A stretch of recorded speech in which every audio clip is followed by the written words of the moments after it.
Good morning, students. The kiln is complete. Let's see what survived. Oh, our first shelf looks nice. Several things survived. Nothing destroyed. Let me get through here, unload this, and see what's underneath here. All right, students, second shelf. Ooh, everything survived on this shelf. That is looking nice. Oh, maybe I talked too soon. Something looked like it came off there. Well, let me unload this and see what's beneath it. Since I was incorrect, several things broke on this one, so, but we're still doing good. We're still doing good. All right, students, look at that. Not that much. Let's see what our next shelf holds for us. Ooh, look how many more survived. Some didn't, obviously. Some didn't. If that's your lantern, if that's your mug, sorry, you are gonna have to remake it. But everything else looks like it survived. There might be some ones like this that's partly survived. I'll try to save things for you. All right, students, that is our mess so far. Let's see what the last final shelf has in the kiln for us. Ooh, okay. We have some things that didn't survive. We have some things that did survive. Let me clean up this mess and we'll see what's in here. All right, that is a lot of clay on the bottom shelf there. So, your project might need to be started over. All right, students, let's see what came out of the kiln. We had some projects that had air bubbles in it that blew out things. We had people who wedged correctly, but didn't slip and score things together that well. We had bottoms that blew out. We had sides with tons of air. Look how much air that had in it. So many different air pockets in here. So when you're wedging, you got to wedge better. We had projects actually survive, and they're pretty smooth. There are some that are a little rougher, that have to be sanded quite a bit. Same with our mugs that survive. Some are a little bit rougher than others. So, any of these projects yours today?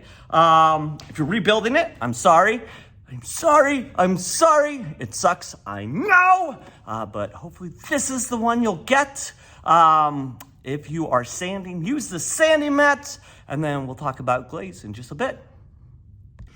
So students, if you have a project and it has survived the kiln, then you are going to start sanding it. Whatever your project is, you will need a glaze mat for sanding. You will need sandpaper for sanding. You can always put the sandpaper back once you're done if it still's got grit. But if it's something like this and there's not much to it, please just take it over here to the garbage can and throw it away. That's right.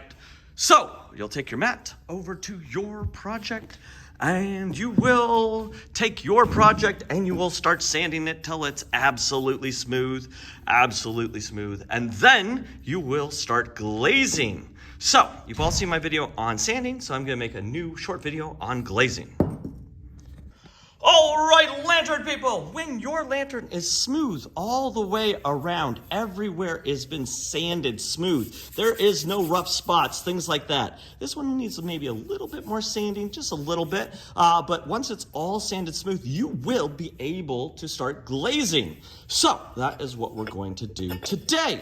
You also need to have your lid smooth as well. But you don't have to have them at the same time. So if you just have this portion done, that's perfect. If you just have this portion done, that's all right too. So sand these on the glaze mat, and then once you are ready to glaze, you're gonna come over here to our glaze area. And as you remember, 7th and 8th graders, this is the color, and that's what it's gonna look like after it's fired. Well, this is 3 coats on each one, okay?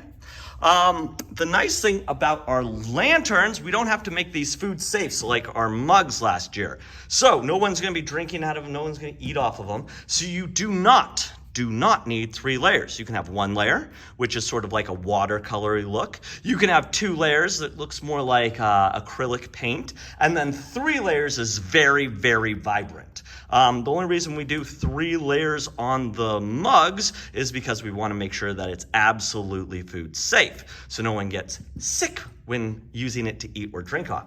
But since no one is eating or drinking off this, we can just paint it 1 layer, be done. We can paint it 2 layers, be done. It just depends on how vibrant and what you want it to look like, okay? So when you're ready, you're gonna come over here and you are going to grab one of these. This is our wet sponge. And what you'll do is take it over to the sink and you'll just run it under the sink for a second to make sure that it is drenched with water, and then you wring it out because we don't want a ton of sopping water on there. And then you're gonna take it to your project. I'm not gonna use this person's project because it's their project. I'm gonna take this piece that I lightly sanded earlier, and what you're gonna do is you're just going to wipe it off. And you can see that changes color when you're wiping it off, and we're just trying to get all the dust off of this, okay? So I'm just getting the dust off of that. And then if I need more, I'll just take this back to the sink, just wring it out real quick, come back, and I will dust off the other parts like so. Just like this, and make sure we're getting all that dust off. Wherever we're putting glaze, we need to make sure that it doesn't have any dust on it. And you can see because I'm not drenching it in water, it's going to dry back really quickly.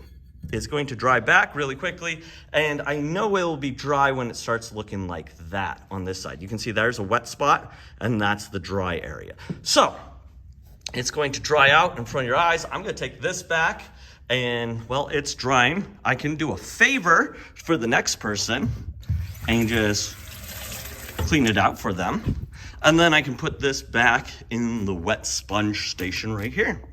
While that's drying, it might need couple minutes or so, but we want this to be absolutely dry all the way through it. So if you took this over the sink and soaked it, it might need a full day to dry. So this might take a couple minutes to dry. I'm gonna pause the video and come back to it.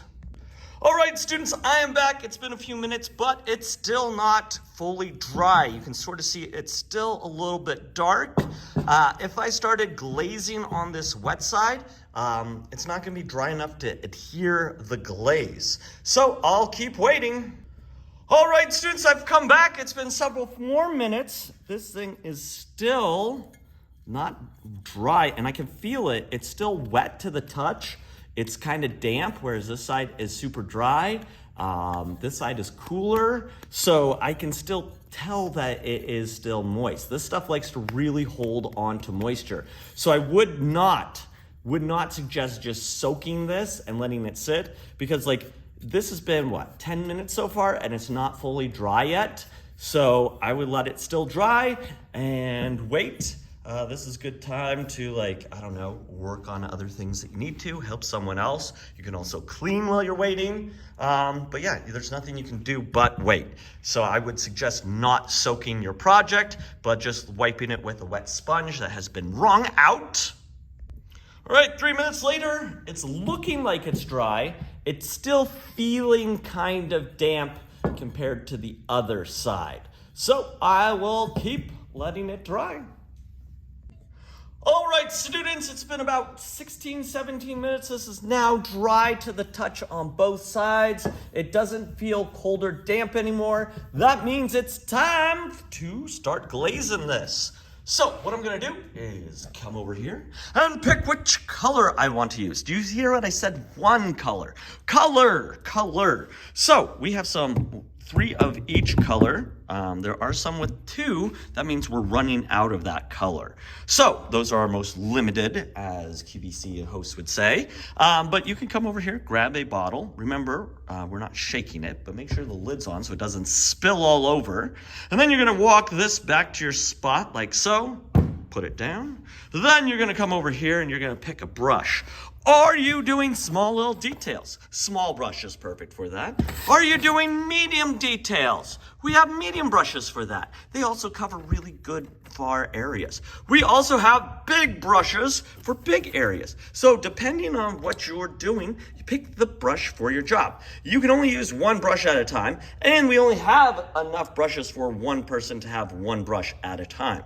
So pick the brush for the job. I'm gonna pick a medium brush, and you can see this one's quite dirty already. It is stiff, There's stuff in there. If I do this, it's kind of not bending. So what I'll do is come over here to the bucket, rinse it out real quick, and then I will get some paper towel and just pinch and pull, clean the brush. Ta-da! A brand new clean brush to use, okay? It's very moldable, it's very flexible, it is a beautiful brush. That's just how we clean our brushes here. So I have our glaze right here. I have our brush right here. And what I'm going to do, as you remember, is open it up like so. I'm going to put the handle all the way to the bottom. I have a paper towel. If I need more, I will go get some more paper towel. And then what I will do is make sure it's on the bottom, that the bottom of the handle is touching.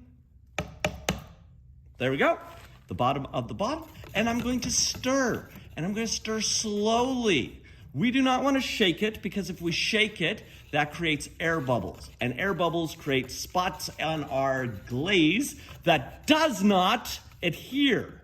Remember, I am also getting the glass from the bottom. I need to stir the glass all the way to the top because this has been sitting for a while. I need to take the pigment all the way to the bottom. So I just need to stir, and I'll probably need to stir for like about a minute.